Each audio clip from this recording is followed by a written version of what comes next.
So ayan, tapos na kumain yung mga manok. Ang dami nilang ano dito, iat. Ayan naman yung mga sisiw. So hindi pa sila tapos kumain. So ayan naman yung medyo dalading-ding. Ayun, medyo malalaki na. Yan, eat well. So ayan, paluto ng ang aking sinaing. Tapos nagluluto ako ng itlog kasi almusal namin. Papalaman sa tinapay. Kaso nasunog na ata. Lumabas kasi ako. Diba? So early in the morning. Uy. Oh yes, I'm done.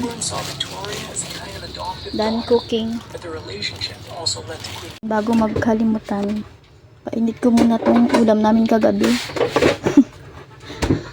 Diba?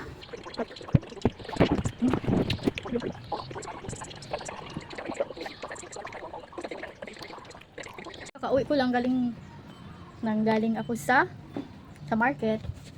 So maghapon ako doon. Merienda tayo. Yung merienda ng asawa ko, hindi niya kinain. So pagdating ko, binigay niya sa akin. Kain tayo. Sarap. Sarap. Pero meron din akong pasalubong sa kanila. Bumili akong mani. Diba? Maling hubad. Sarapin. Kain.